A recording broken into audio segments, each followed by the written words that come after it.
Hello everyone, आप सबों का अपना चैनल कृष्णा मैथमेटिक्स सेंटर में पुनः एक बार स्वागत है। आज के इस वीडियो में हम लोग हार्मोनिक प्रोग्रेशन जो वो देखने जा रहे हैं। हार्मोनिक प्रोग्रेशन जो है वो सीक्वेंस एंड सीरीज का तीसरा टॉपिक है। इससे पहले हम लोग अर्थमेटिक प्रोग्रेशन और ज्योमेट्रिक प्रोग्रेशन को पढ़ने का काम जो हम लोग कर लिए। इस वीडियो में हम लोग हार्मोनिक प्रोग्रेशन का बेसिक टर्म्स देखेंगे कि डेफिनेशन है हार्मोनिक प्रोग्रेशन का। तो हार्मोनिक प्रोग्रेशन बोलते हैं किसको है, तो numbers a1, a2, a3, a4 dot dot are is said to be in HP if 1 by a1, 1 by a2, 1 by a3 are in AP। इसका मतलब क्या कि कोई अगर सीक्वेंस HP में है तो वो कब होगा, जब हम लोग का उसका रेसिप्रोकल, रेसिप्रोकल मतलब उल्टा 1 by a1, 1 by a2, 1 by 3, 1 by a3 ये सभी अगर AP में है तो उसका उल्टा क्या हो जाएगा कि HP में होगा। अगर यहाँ पे हम लोग एग्जाम्पल की बात करें, if 4, 7, 10, 13, 16 are in AP. Therefore, 1 by 4, 1 by 7, 1 by 10, 1 by 13, 1 by 16 are in HP। यही बात कि अगर हम लोग का 4, 7, 10, 13 AP में है तो उसका उल्टा 1 by 4, 7 का उल्टा 1 by 7, 10 का उल्टा 1 by 10, 13 का उल्टा 1 by 13, 16 का उल्टा 1 by 13। तो ये सीक्वेंस जो होगा वो हम लोग का HP में होगा। एक टर्म्स नोट में लिख लीजिए। तो नोट में हम लोग क्या लिखेंगे, देखिए तो नोट में हम लोग का हो जाता है क्या कि no any terms of HP is 0, कि HP का कोई भी टर्म्स जो है वो 0 नहीं हो सकता। तो इस तरीके से हम लोग HP का डेफिनेशन देखे। अब जैसे हम लोग AP में nth टर्म देखे थे तो इसमें हम लोग लिखेंगे क्या, nth term of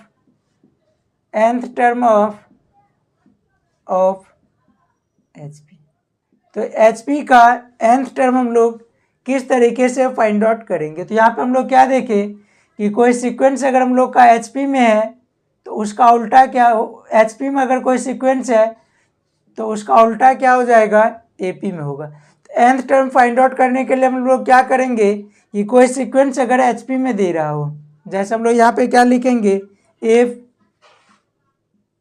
A1, A2, A3, A4 are in HP, therefore reciprocal of sequence क्या हो जाएगा, 1 by A1, 1 by A2, 1 by A3, 1 by A4 are in AP। अब क्या हो गया कि ये वाला सीक्वेंस जो है वो हम लोग को किस चीज़ में मिल गया, AP में। तो जब ये सीक्वेंस हम लोग का AP में मिल गया तो हम लोग क्या करेंगे, AP के अकॉर्डिंग हम लोग D फाइंड आउट कर लेंगे, TN फाइंड आउट कर लेंगे और फिर उल्टा कर देंगे। तो क्या बताया गया, देखिए तो कॉमन डिफरेंस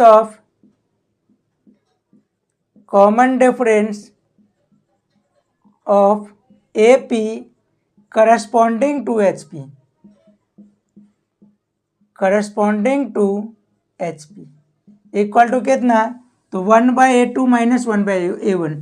क्या, तो हम लोग का AP में D का फॉर्मूला क्या होता था, T2 माइनस T1, तो हो जाएगा 1 by A2 minus 1 by A1। यही हम लोग का D का वैल्यू। अब हम लोग nth term of corresponding AP, यही हम लोग का क्या हो जाएगा, D हो जाएगा, करस्पॉन्डिंग AP। तो 1 by A1 plus n minus 1 into D, therefore nth term of HP तो क्या हो जाएगा, 1 by nth term of AP, nth term of corresponding AP। इसको सभी लोग फॉर्मूला को जो है वो लिखने का काम कर लीजिए, 1 चल जाएगा ऊपर। यही हम लोग का nth टर्म ऑफ HP के लिए जो वो फॉर्मूला हो जाएगा। अब इसको हम लोग याद कैसे रखेंगे, तो देखिए अगर कोई सीक्वेंस हम लोग का HP में दे रहा है, उसका nth टर्म अगर पूछा जा रहा है तो हम लोग क्या करेंगे, उस टर्म्स को सबसे पहले उल्टा करके हम लोग AP में बना लिए। अब जब AP में मिल जाए तो AP के अकॉर्डिंग क्या कीजिए, उसका nth टर्म फाइंड आउट कर लिए। AP के अकॉर्डिंग क्या कीजिए, nth टर्म फाइंड आउट कर लीजिए।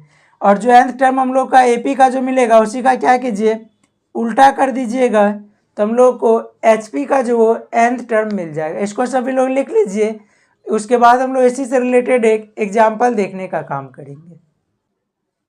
अब हम लोग nth टर्म से रिलेटेड एक एग्जाम्पल देखेंगे। HP का क्या दे रहा है, find the seventh term of HP 4 + 4 and 2 by 7 + 4 and 8 by 13 + 5 dot dot.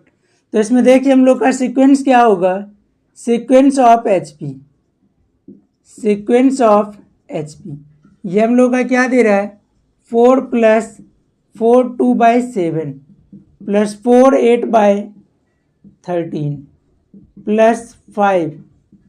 तो इसमें क्या हो जाएगा, 4 4 7 जा 28 टू 30 by 7 + 60 by 13 + 5 +। तो इसी का रेसिप्रोकल क्या हो जाएगा, रेसिप्रोकल ऑफ HP। तो 1/4 7 by 30 + 13 by 60 + 1/5 are in AP। क्या किया हम लोग, यही HP का जो सीक्वेंस था उसका कर दिया उल्टा। तो उल्टा करने के बाद सीक्वेंस क्या चीज़ में मिल गया, AP में। तो जब ये सीक्वेंस हम लोग का AP में मिल गया, अब हम लोग क्या करेंगे, A = कितना 1/4, D का फॉर्मूला T2 - T1। यहाँ पे लिखिए A = 1/4, D फाइंड आउट करने के लिए T2 - T1। तो 7/30 - 1/4 LCM ले लीजिए, हो जाएगा 60। 32 7 जा 14 - 15 तो हो जाएगा कितना, -1/60। तो D का वैल्यू मिल गया -1/60। क्या पूछ रहा था इसमें, सेवेंथ टर्म n = 7। Tn का फॉर्मूला A + n - 1 × D कितना हो जाएगा, तो 1/4 + 7 - 1 और D का वैल्यू -1/60। सॉल्व करिएगा तो 1/4 + 6 × -1/60, 6 10 जा 60। तो Tn क्या हो जाएगा, 1/4 - 1/10। सॉल्व करके 4 और 10 का LCM 20, 4 5 जा 10 2 जा 2 1 जा 2 तो हो जाएगा कितना, 3/20। Therefore seventh term of corresponding HP। तो क्या हो जाएगा, इसका रेसिप्रोकल तो 1/3/20, 1/3/20 = 20/3 क्या हो जाएगा, सेवेंथ टर्म ऑफ HP। यही इस क्वेश्चन का आंसर। इसी को सभी लोग लिखने का काम जो वो कर लीजिए। अब इससे आगे हम लोग कुछ नोट में देख लेते हैं। तो पहले नोट में क्या हो जाएगा, नोट 1। तो देखिए क्या हो जाएगा, reciprocal the terms of HP are in AP, then we use all properties of AP can be use. इसका मतलब क्या है कि कोई सीक्वेंस अगर हम लोग का HP में है उसका उल्टा क्या हो जाता है, AP में होगा। तो सीक्वेंस को उल्टा करने के बाद जो है वो सारा प्रॉपर्टीज उसमें AP वाला जो है वो अप्लाई कर सकते हैं। उसी तरीके से हम लोग नोट 2 में देखेंगे, there is no any formula for a sum of n terms of HP। मतलब क्या हो गया कि किसी भी सीक्वेंस का हम लोग ऐसा नहीं है कि जैसे हम लोग AP के टाइम या GP के टाइम हम लोग सम ऑफ n टर्म्स के लिए कोई स्पेशल फॉर्मूला देखे, उस तरीके से HP में डायरेक्टली लिखा हुआ है कि no any formula for sum of n terms of HP। मतलब क्या कि HP में sum of n terms find out करने के लिए कोई भी फॉर्मूला नहीं है।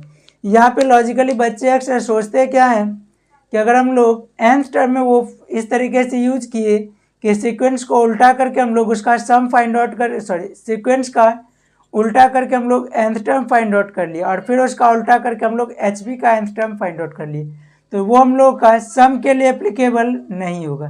फॉर एग्जांपल आप समझिए 4, 7, 10 ये किस चीज़ में था, AP में है, तो इसका सम कितना हो जाएगा 4 + 7 10, 4 7 11 + 10 21। इसका रेसिप्रोकल क्या हो जाएगा, अगर रेसिप्रोकल फाइंड आउट कीजिएगा तो 1/4 1/7 + 1/10 ये किस चीज़ में हो जाएगा, HP में हो जाएगा। अब अगर इसका सम फाइंड आउट करिएगा तो क्या हो जाएगा 1/4 + 1/7 + 1/10, 4 7 10 का एलसीएम, इसका एलसीएम हो जाएगा कितना 140, 4 के टेबल में 35, 7 के टेबल में 20 + 14 सॉल्व करके हो जाएगा 4 5 9 3 2 5 1 6/140।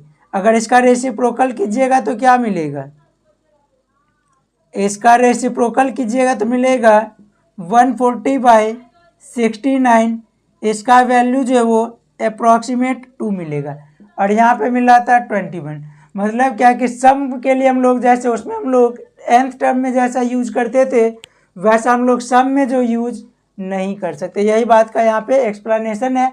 मतलब आफ्टर ऑल क्या हम लोगों को समझ में आ गया, there is no any formula for sum of n terms of HP।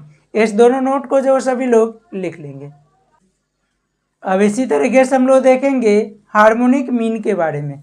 तो जैसे हम लोग अर्थमेटिक प्रोग्रेशन के टाइम अर्थमेटिक मीन देखे, ज्योमेट्रिक प्रोग्रेशन के टाइम ज्योमेट्रिक मीन, उसी तरीके से हम लोग हार्मोनिक मीन को भी देखते हैं कि क्या होता है।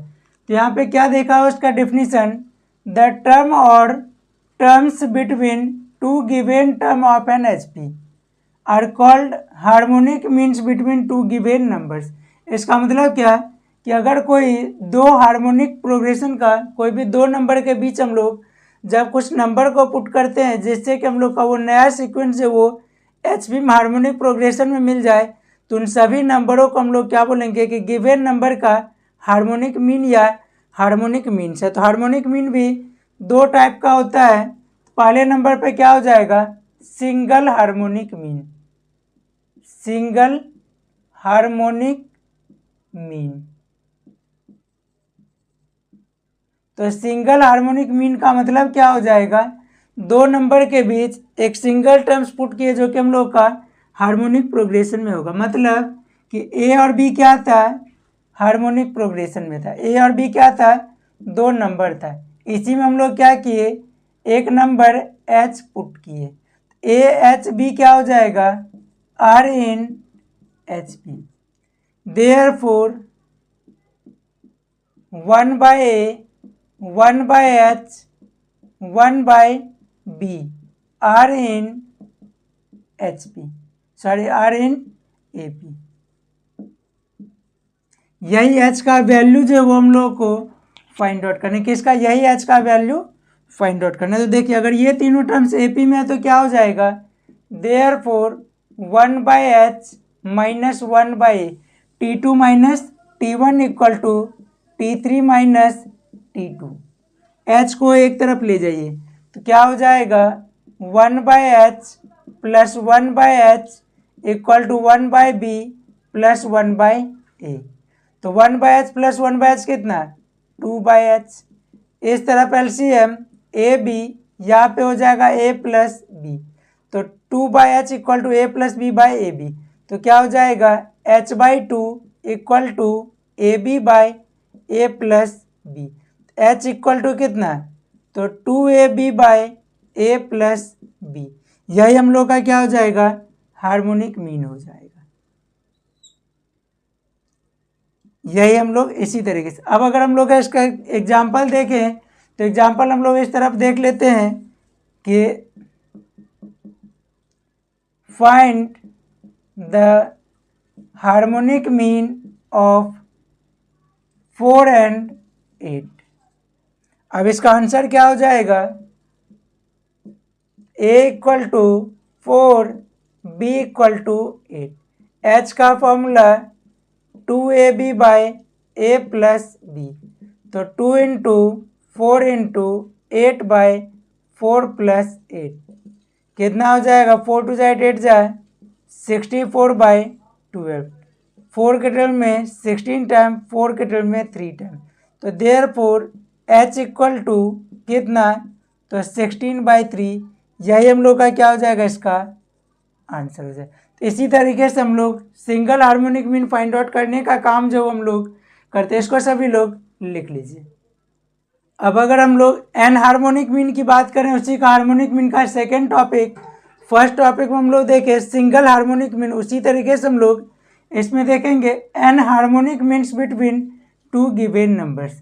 तो यहाँ पर हम लोग क्या लिखेंगे let H1 H2 H3 H4 Hn be the n harmonic means between two given number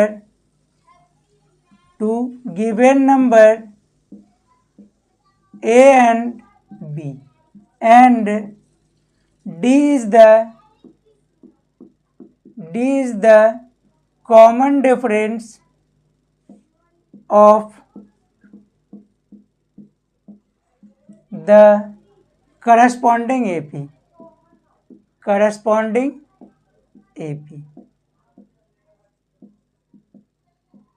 तो इसमें हम लोग का क्या हो जाएगा देयरफॉर, या फिर उसी का मतलब क्या हो जाएगा A,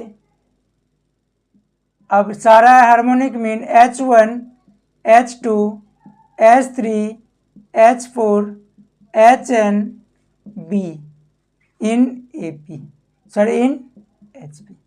तो ये हम लोग का सारा सीक्वेंस क्या हो जाएगा हार्मोनिक प्रोग्रेशन में हो जाएगा, जिसका मतलब क्या हो जाएगा therefore 1/A 1/H1 1/H2 1/H3 1/H4 1/Hn 1/B इन AP। अब क्या हो जाएगा ये नया वाला सीक्वेंस जो हम लोग का AP में मिल गया। अब जैसे हम लोग अर्थमेटिक मीन फाइंड आउट किए थे वैसे हम लोग इसमें भी यूज करेंगे। यहाँ पे देखिए फर्स्ट टर्म क्या है, तो फर्स्ट टर्म हो जाएगा 1/A। लास्ट टर्म क्या है, लास्ट टर्म है 1/B। नंबर ऑफ टर्म्स क्या है, देखिए बीच में कितना 1 से लेकर के n तक, तो बीच में हम लोग का n टर्म्स, एक यहाँ पे एक लास्ट में, तो नंबर ऑफ टर्म्स हो जाएगा n+2। अब देखिए AP में हम लोग का फॉर्मूला क्या होता था last term equal to first term plus n minus मतलब number of terms -1 into D. सबका वैल्यू पुट करिए, last term B, first term A, number of terms n+2 -1 into D. तो क्या हो जाएगा, b minus A equal to n+1 into D. इसका मतलब क्या हो जाएगा, d equal to b minus A by n+1। तो इस तरीके से हम लोग क्या करेंगे, b का वैल्यू जो है फाइंड आउट कर लिए। क्या फाइंड आउट कर लिए, तो d का वैल्यू हम लोग इस तरीके से फाइंड आउट कर लिए। जब d मिल जाए तो अब देखिए क्या करेंगे हम लोग। अब देखिए ये वाला क्या था, first harmonic mean, sorry first arithmetic mean 1/h1। तो 1/h1 क्या हो जाएगा, तो 1/h1 हो जाएगा। तो देखिए फर्स्ट टर्म क्या था, first term 1/a plus D. तो यहाँ से हम लोग को h1 क्या हो जाएगा, h1 हो जाएगा 1 divided by 1/a plus D. उसी तरीके से 1/h2 क्या हो जाएगा, 1/a प्लस 2d। तो h2 क्या हो जाएगा, तो 1 divided by 1/a plus 2d। उसी तरीके से h3 क्या हो जाएगा, तो 1 divided by 1/a plus 3d। h4 क्या हो जाएगा, तो 1 divided by 1/a plus 4d and so on, जहाँ तक बोला जाए वहाँ तक। एक तो ये तरीका हो गया। इसके अलावा हम लोग यहाँ पे एक और तरीके से हम लोग बना सकते हैं। किस तरीके से, तो अगर कोई भी हम लोग का एन हार्मोनिक मीन अगर कहीं पे पूछ दिया जाए तो हम लोग क्या करेंगे कि दोनों टर्म्स, जिस दो नंबर के बीच हम लोग का हार्मोनिक मीन पूछ रहा था, उस दोनों टर्म्स को हम लोग क्या किए, उल्टा कर लिए।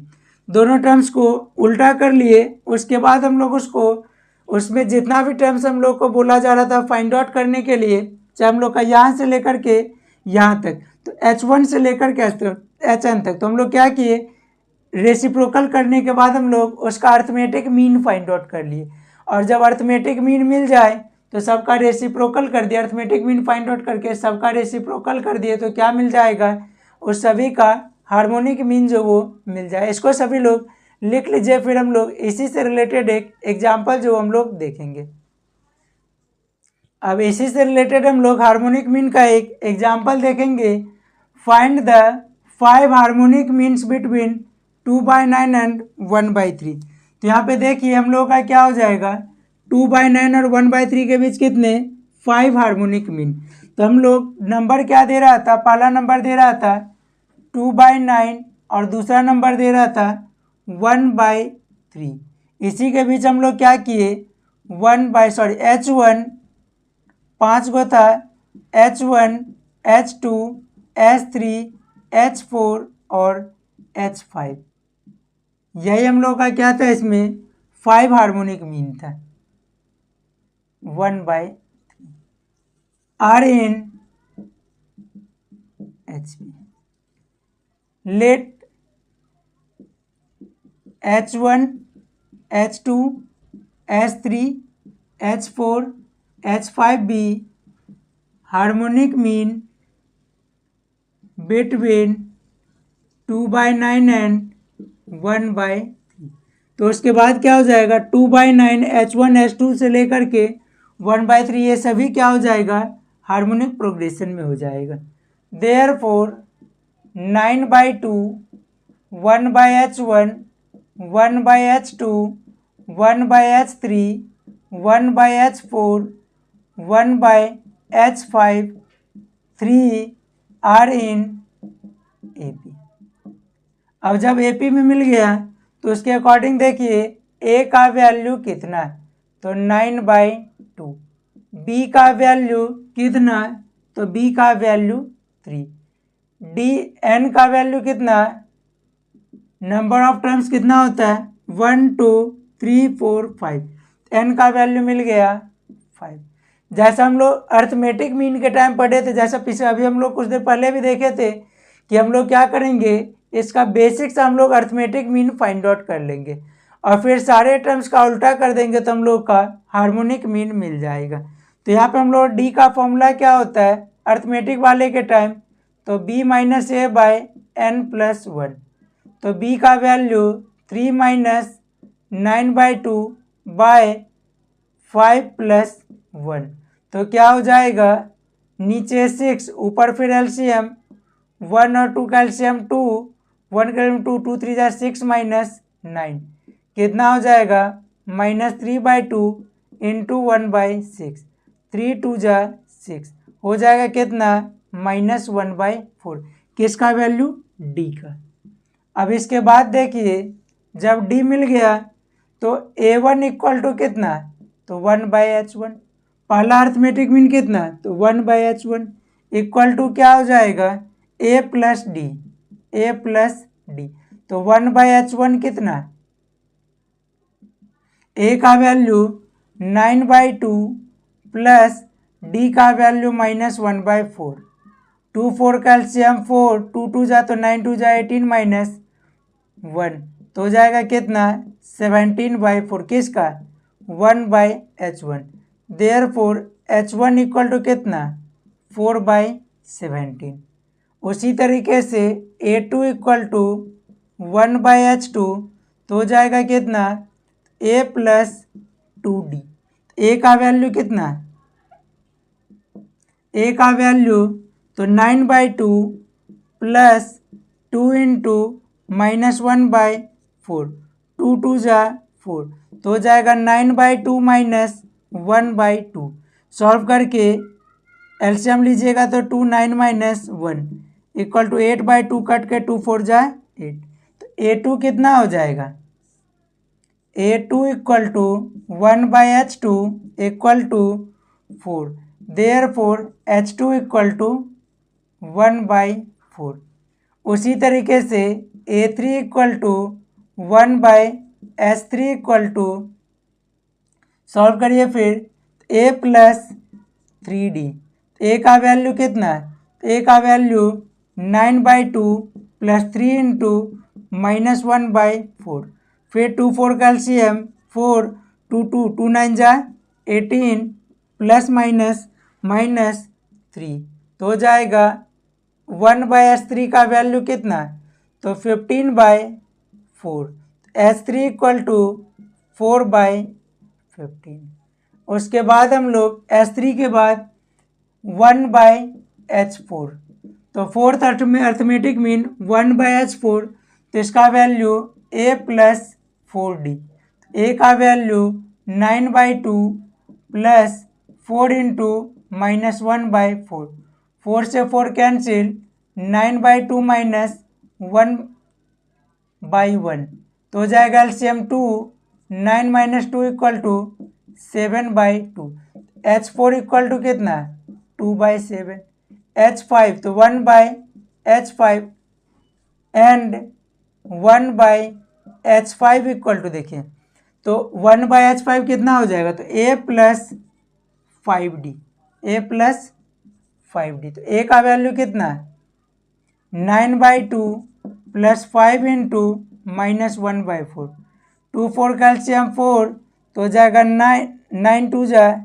18 ±-5, तो हो जाएगा कितना, 13/4, H5 = कितना, 4/13, देयरफॉर 5 हार्मोनिक मीन्स आर। देख H1 का वैल्यू कितना, H1 का वैल्यू हम लोग का मिला था 4/17, H2 का वैल्यू देखे कितना, H2 हम लोग को मिला था 1/4, H3 कितना, तो 4/15, H4 कितना, 2/7, H5 कितना, 4/13, यही हम लोग का क्या हो जाएगा इसका आंसर। इसको सभी लोग लिख लीजिए, बाकी कुछ क्वेश्चन जो हम लोग नेक्स्ट वीडियो में देखने का काम जो वो करेंगे।